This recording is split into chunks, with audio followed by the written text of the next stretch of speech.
Welcome to Nasdaq TradeTalks, where we meet with the top thought leaders and strategists in emerging technologies, digital assets, a regulatory landscape, and capital markets. This segment is presented by Charles Schwab. I'm your host, Jill Malandrino, and joining me on the desk at the Nasdaq market site, we have Brandon Tepper, Senior Vice President and Global Head of Data at Nasdaq, Greg Ferrari, Senior Vice President of Market Platforms, also at Nasdaq, and Kristen Pross, Global Head of Trading and Data Services at Pico. We're here to discuss what's driving institutional interest with overnight trading and the future of market access.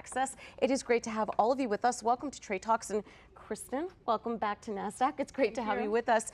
Let's, quick 30 seconds, give us an introduction of your role, what Pico is doing within the ecosystem. Yes, I oversee trading, data, and execution services for Pico. We operate trading technology globally for products across infrastructure, connectivity, market data, Corval analytics, as well as high-performance trading software. And Greg, your role at Nasdaq in our space. Sure, it's great to be back here, Jill. I lead our U.S. cash and U.S. options markets. We run 9 markets in the U.S., and really great to be here. And Brandon. Sure, so I run our global data business. It consists of our proprietary data of the exchanges that we own and operate, our partner data, where we actually work with third-party partners, and most recently, our alternative data business. Brandon, from your perspective, Nasdaq's perspective, what is it on the growth of trading overnight and the volumes and what comes along with it? It certainly has been a hot topic, picking up traction. Yeah, it's a really interesting topic and one that we're really excited about diving into.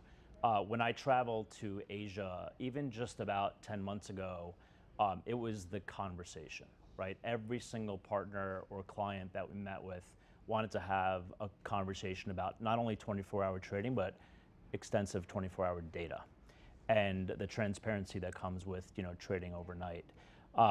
What's interesting is it actually the demand came from retail, right? It came from retail. It still is very much driven by retail.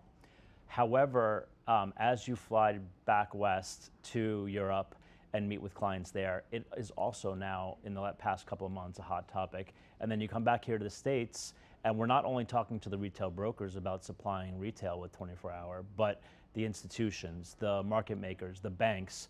It is the hot topic in the industry right now. What's most important is that typically institutions drove market and market structure, and we're feeling that retail is actually making an impact on that right now. So Greg, what does that look like? Will 9:30 to 4 still be where the liquidity events take place and how managers are pricing their funds and so forth? What changes with this, or does anything change? Everything changes with respect to this, but the core open and the close stay the same. Today we operate 16 hours. Basically when we look at the volume is accelerating pretty rapidly. Year over year, we're up about 66% when we look at pre and post trade volumes. It now makes up 11% of the market volume. So it's a healthy growth.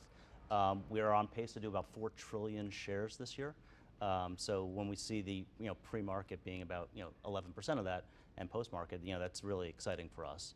And when we look at the notional volume, because that's essentially how we think about the institutional versus the retail community, notionally we're on pace to do 27% of the activity will be on exchange, which we think is a healthy mix of what we think is overall a very large liquidity sort of partnership as part of that ecosystem. And Nasdaq is essentially matching about a quarter of that. So we think we're a very key partner in how we bring solutions to market, how we think about liquidity, how we think about transparency of the market, and being a trusted partner for access to trading. And Kristen, what do clients need from an infrastructure and support perspective with round-the-clock activity? Yeah, sure. So in equities, I think you see most market participants do operate some level of 24/7 operations, either with other markets or in other regions, and then they sort of use a follow the sun model to support those activities. The difference here is that those systems are down during the overnight hours and they're not live, so you're not seeing that 24-hour constant usage of the system. So I think we're going to see a catalyst of really driving further innovation on equipment and the ability to leverage the public clouds more freely in equities. That's been a bit of a barrier with the concerns around multicast data, et cetera.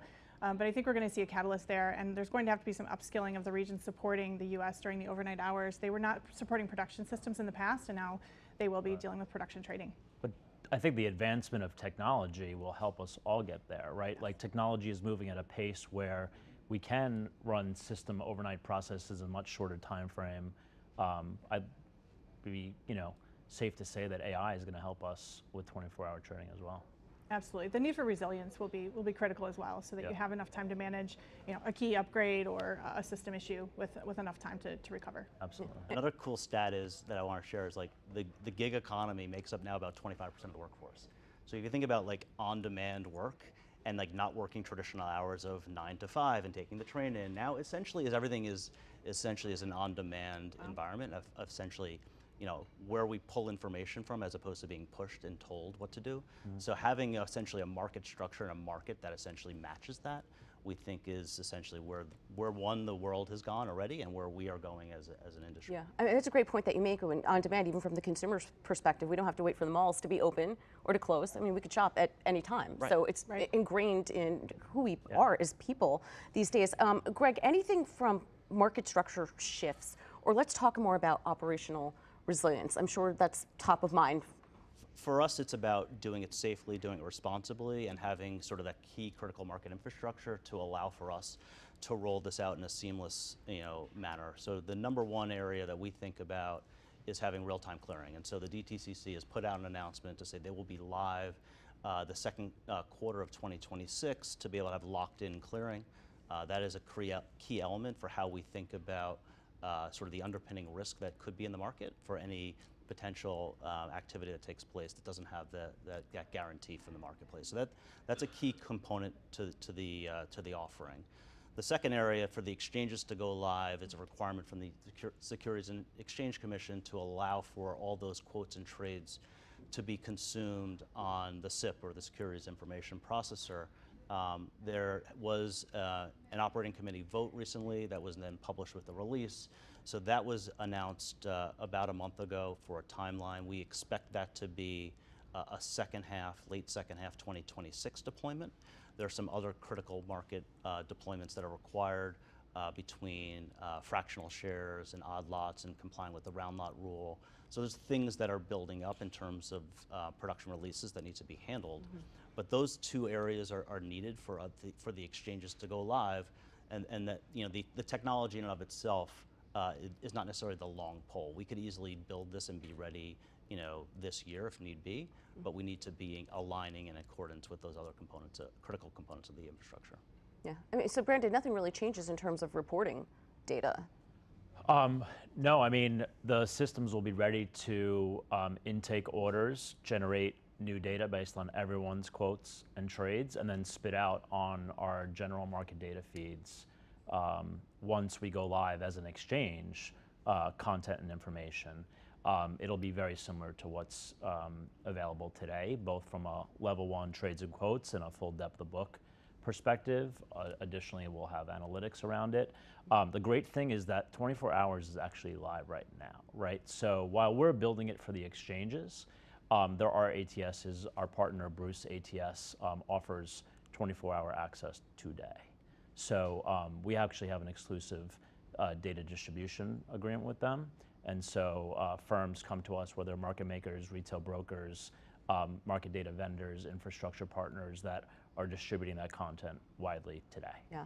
Kristen, what are clients demanding in terms of regulatory use cases? How are you working with them through this process? Yeah, we've seen a few things there. We've seen an increased demand at Pico for our monitoring tools provided by Corvo. We have both network and trading analytics tools, so really looking at packet level and order level capture of your data for regulatory compliance, and also to just make sure you have the observability that you need to manage alerts. And then as the volumes grow, you've got to keep on top of that capacity and make sure that as you're consuming data from all different locations, that you have a network fit for purpose and you can quickly troubleshoot based on the data in front of you. What about the proliferation of venues? I mean, that's only going to make it more complex. What's the impact in the market? Yes, so honestly, as a vendor, we have a full team dedicated to what we call exchange-driven initiatives. There are literally hundreds of updates coming from exchanges, ATSs, all different market participants, anything from a field change in a specification to a full market replatform, like some of the things that Nasdaq's doing today. So we help clients really understand what's happening, the impact to them, how they need to conformance test to be prepared for that, and then ultimately comply and not have any downtime as it relates to those changes. And they are frequent and they can be disruptive. Yeah, I was going to say it has to be challenging, even from a cost perspective, because it's a heavily regulated industry. So it's not only just the exchange Yes. requirements that you have to comply with, but then you have multiple jurisdictions. All companies are global these days, so there's a lot to wrap your head around Yes. as it relates to compliance. Certainly an opportunity to work with a vendor like us. Really, as you're exploring a new market, we have simulation tools as well as historical market data across many exchanges to be able to sort of test out the validity of a market, how your strategies may work, but then also just to reduce the barrier to entry, mutualized connectivity, leveraging a very established low latency global ring of a network to be able to consume data in any data center and verify your strategy. A vendor can help reduce that barrier to entry, giving you low cost access. And Greg, what are Nasdaq and others doing to meet the needs as global trading continues to evolve? I mean, we think about liquidity first and sort of having the appropriate guardrails and rule sets so that our listed companies can essentially have a good experience. You're seeing the growth of exchange traded products in terms of its assets under management continue to grow, and you see over 1,000 new products that are coming to market in a given year. So we're seeing a lot more product coming to market. We think it's our role as a listing market, not just as a trading market, to provide the right structure and organization around sort of the behavior of that, and providing the tools and workflow to ensure compliance, given all the complexities that come around overnight trading. And Brendan, that's what comes to your point earlier with these emerging technologies, with all the products that are being introduced and more venues coming online. I mean, it has to change the way operations looks and so forth. It definitely does. I would say, in general, if you think about, we talked a little bit about demand earlier, the on-demand economy we live in. You can sit on your couch at 10 p.m. and trade crypto, right? So investors are already used to this. Operationally, we have to think about, just the support. Good thing is that we have global exchanges around the world, and we're operating there today. So it's just, like you said, operating around the sun and making sure that anyone in any location can fix an issue or troubleshoot or respond to a client from a customer service perspective. And as we think about global operations as a market operator, we're actually going to use like a 3-zone operating model. Today we operate out of Philadelphia and out of Vilnius, and tomorrow we're going to be adding a 3rd region so that we can have full coverage of the full day. Does anything change for retail investors? I know that's where a lot of the demand came from. At the beginning of these conversations around 24/5, 24/7 trading. Does anything change for them? If anything, it keeps getting better, I would say. Right now, they have essentially a great ecosystem that they're operating within. We're already live 24 hours, as Brandon said. But with the exchanges coming in, I think it validates the investments that the ATSs have made, but also continues to improve just the general liquidity and the accessibility of markets for worldwide use. Retail's never really had it better, except they all can't trade overnight, and they will be able to. Yeah, so I mean, really the key is starting to see spreads come together and mimic what you would see with the more liquid events between 9:30 to 4 would be the goal ultimately. Right. Yeah, I mean, well, would it improve if you have more regions around the world trading 24/7 to access our markets? It should.